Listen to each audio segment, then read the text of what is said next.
name. So if you got a friend that you like, Billy, but you don't know how to say his name, what do you say? Hey, buddy. Because you don't really know. Yeah. So ask yourself this question. Why is it? There's two things that we're going to talk about. Why is it that we don't have a good concept upon the name of God, or the concept of the name of God, and we just revert back to a tradition? And is this the reason why that sometimes our faith, because it says there's no other name, praise this name, it says so much about this name, but yet we don't use the name? Y'all see where my quandary is in this? You see how that does that not bother you? Do you not notice that? I mean, think about this thing. Is it possible that man? Because okay, so now the next question is we touched on this a few weeks ago, but this is going to be the basis of the study to have this understanding. What about Abram? Why did God choose Abram? Because the Tower of Babel came. Tower of Babel was destroyed, all that thing went through the process, and then there was a big long line of people and not a lot was going on, and all of a sudden God comes to Abram and starts hanging out and talking to Abram and changes him. What did he do? Why is it important, Kai, to understand or have a concept of maybe what did Abram do? Because if any time that, think what you're saying. What was the people like after the fall? Because when God destroyed the Tower of Babel, what did he do to the people? He confused their tongue. He changed their language. He divided their language. All of a sudden, where me and AJ could talk to each other, now AJ's like, oh, let's get it, and I'm gonna go, what the? Imagine Billy being a redneck down at a Yankee bar. You ain't gonna fit in. You're going to stand out. And imagine going to a foreign country, trying to all of a sudden now there's big mass confusion of people. Nobody knows anything. They can't communicate to people because there's a barrier between all of them. And all of a sudden here's God. He comes down and he starts creating a people from that mess. If you took an overlay of society at that time and then overlaid it on society right now, do you see a parallel to this? People can't communicate no more. We text. We don't communicate. We do these things. We don't really have communication. We don't really know. You know, a friend of mine, he would not text me. He said, Monty, I can't see your emotion on text. I remember when I first started getting on Facebook, I was lazy, Chase. I did not take off the caps. So now when you come up with memories, I would see my memories and I'd put up a memory up there, Kai, and it'd all be in blocks and no comma, no apostrophe, no nothing. It'd just be one big run-on sentence. And I look at this and go, I sucked. I still do. That was stupid. And then people will finally come on there and say, quit screaming at us. I'm like, what the crap? I'm not screaming at you. But that's what it interprets. Yes. And they're like, well, you do. I said, no, I do this because I'm lazy. I don't want to sit here and do this stuff. You know, if y'all want to read my mind, so again, here's this thing. If we could identify some of the characteristics, you know, I told you the story about Abram working for his father. And remember, this was just a story that they told the Jews, but it reinforced the point. You know, about how Abram, he looked at his father came in, and while, his father had an idol shop. And in the Bible, it talks about Abram's father worshiped idols. So how did God choose the son of an idol worshiper? And so, do y'all remember that story? Do I need to tell it again? No, he made it, did he? No, well, he sold them. He sold them. And so when he sold them, his dad walked in, while Abram's in there, he destroys all the idols, but leaves one of them, and he puts a stick in one's hand. And he said, his father said, well, how did all that happen? He says, well, they became jealous, and the big one beat everybody up and broke them all, and just left him. He says, now, son, come on. You know better than this. Don't try to tell me this is what happened. He says, they're not real. He says, then why are you selling them? So if you look at that parallel, is it quite possible that Abram was a model for now? Because religion has been selling a God that in reality is not real. Think about this. How many churches today are selling a God that's really not real? How many churches today are selling a doctrine, Kai, or telling you, well, if you give more, God's going to bless you more? How many is going to be based upon that today alone? How many else? How many else are going to be sitting there and they're going to spend their entire service condemning another lifestyle or a political belief and doing all these things, and yet none of them is really going to be asking hard, serious questions? And why do we not ask hard, serious questions? Because we don't want to learn. We don't want to see that path. We don't want to travel down. I remember when AJ, he called me that one time we was talking about it, he had this thing on his mind. I said, okay, if you follow this trail. But the problem is that you realize that trail only leads to another trail. But how often do we go back to this trail? And see, I told you guys, I'm trying to go deeper. I want to go deeper. And why do I want to go deeper? I want to have a better understanding of my spiritual condition, because the Bible is clear on one point. It says that there are going to be a ton of people who are going to think that they was ready to die and that they was going to go, Michael, instantly into heaven, and they're going to get to heaven, and God's going to go, eh. Am I correct in that? There are several mentions of that. Is it quite possible that I will be one of them? Yes. It is quite possible. Because if other people can be confused, the Bible says, talks about that he will shorten the time that even the elect will be what? Full. Will receive. Think about that. You ever wonder why a time member seems to be moving so fast now? It's because even the elect is getting fooled right now. So then what do we do? Okay?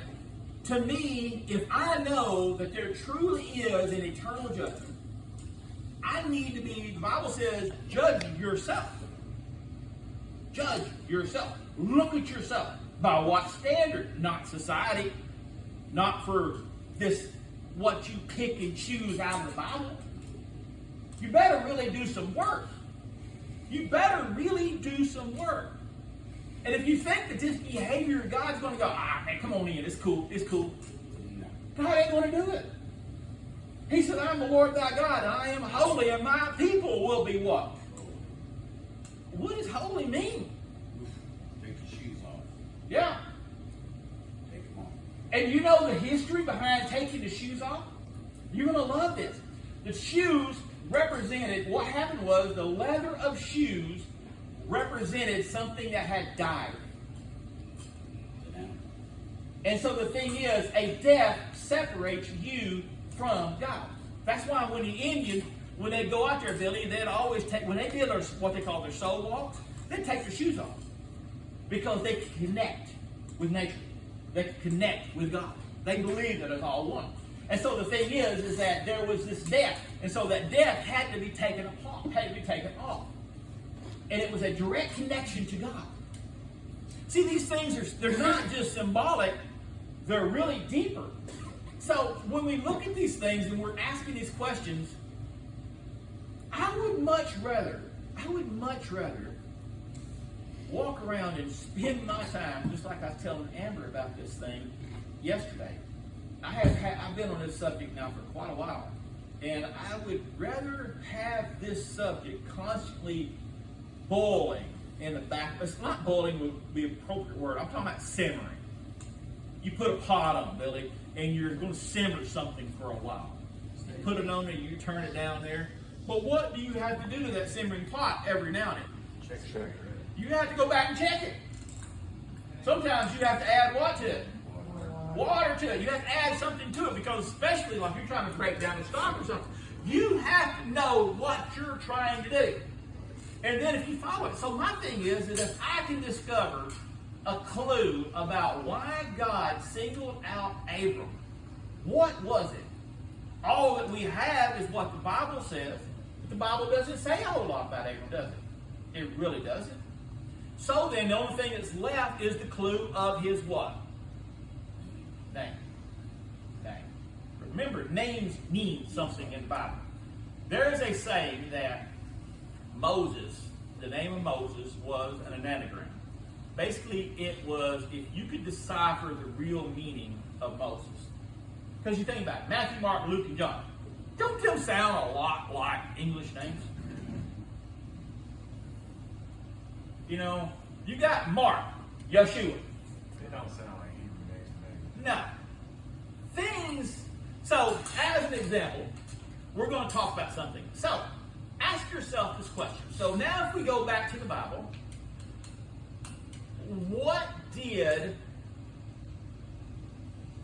how did Jesus, or how did Yeshua, however you want to say it, how did he reference God? He used the phrase, Abba, Father, things like that. All right? But in time of stress, what did Jesus say? Huh? Somebody go to Mark 15:34. And at the ninth hour, Jesus cried with a loud voice, saying, Eloi, Eloi, lama sabachthani. Yeah. Something like that. And which is interpreted as, It is served to interpret being, my God, why hast thou forsaken me? so do you not think it's funny? I mean, strange. I mean, consider this. Why do you think of all the things that Jesus spoke, Billy, the only phrase that was ever recorded in another language is this phrase right here? You not ever consider that? Do you think that's significant? You dang well better believe that that is significant. Because all through he spoke in another language.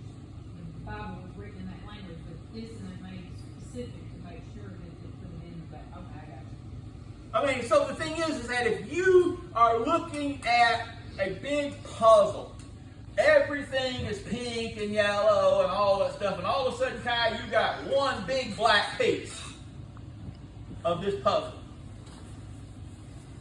And everything else is all these bright colors and one is black. What does that tell you? They were probably all black. Or is it possible that this is a bad piece? So what's the first thing you're going to do when you got a puzzle, all of them are all pastels, and you got a picture? If you got common sense, because you know why I do not like buying puzzles from a flea market or something like that. Why? You gotta have the picture to look at. Huh? You gotta have the picture to look Not at. just I've that. been missing a piece. What if you get it almost done and you're missing one piece? There ain't nothing more frustrating than that. You got that one piece, you've worked on it for 3 weeks on a 10,000 piece puzzle, Billy, and you're missing one piece. What the? I mean, do y'all understand my frustration? So, don't you need a picture? And so the thing is, do you trust just random information that was just thrown out there? No. The Bible says to study to show thyself approved. A workman what? Rightly dividing. He's dividing it. Think about this thing. When you divide something, you're taking it down to its what? Simplest form. You're going to the root, Kai. We're going to the root. So all of a sudden, out of the Bible, the whole New Testament, all of the stuff that's said, we've got one phrase that sticks out. But wait a second. It says, which is interpreted as, right? Okay, so let's do some math. Ready? 1 plus 1 does not equal 7. Okay? Right? We all got that? Okay, so now we all have sense. So, what was the name of this book? Huh? Mark. Who was Mark? Why is it important to know who Mark was? He was there. We talked about him a while ago. And he said, well, is that a Jew name? Well, of course not. Because Mark was born in Cyrene, a city in North Africa. And there was another phrase for it. It's kind of like there was a phrase, and it's kind of important because I couldn't find the meaning of it. But it's basically talking about almost like a suburb or like an apartment or a housing district in North Africa. But it's now in a country called Libya.